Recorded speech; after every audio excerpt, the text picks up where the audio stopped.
into the chaos, the insanity, and the never-ending need for snacks comes baby number 3.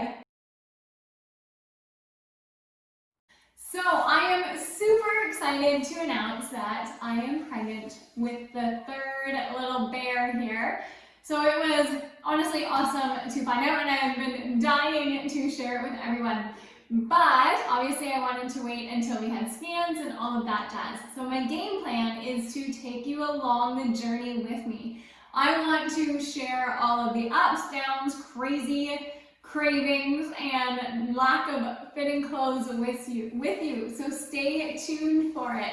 But today what I want to talk about is how I knew I was pregnant before I missed my period.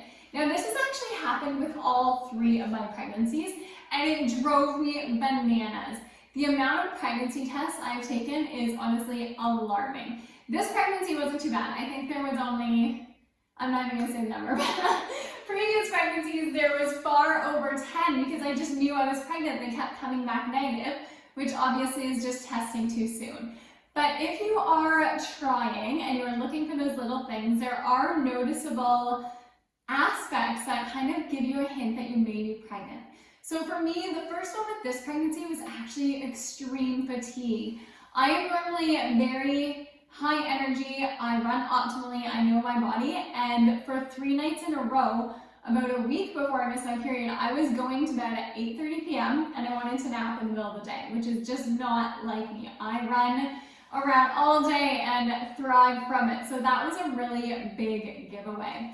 The other one that was huge to me, and this is a big one with my other pregnancies too, was food aversions. So they happened so fast for me. I sat down, I think 10 days before my period, to whatever I made for dinner last night, and there was broccoli on it, and I was like, I do not want that broccoli. Which again, a little bit out of the norm for me, given I'm a veg head. So that was a huge tip off. I think I tested about 8 days before I was due, and it came back negative, obviously. I think I retested at 4, 3, and then waited because I didn't want to waste the test. So those were the 2 biggest that I noticed. A few days before my period was due, I did have a drink. It was a really big, like, screw it. If I'm not pregnant, I'm not living my life thinking that I am and not enjoying all the things. So I remember pouring the drink and getting halfway through it and just not wanting it whatsoever, which is not like me. I do enjoy a drink at the end of the day some days, normally on a Friday or Saturday, so that was a huge tip off that I might have been pregnant too. A lot of other common symptoms, and I had these with my girls before this pregnancy, are obviously tingling breasts, feeling full that way. What else? Oh, heartburn. I had heartburn really badly with this one too as a very early symptom. Again, not normal for me because I do eat pretty meticulously. So before I was going to bed, I was doing a shot of apple cider vinegar and water because the heartburn was so bad that I couldn't sleep, and that is so out of the norm for me.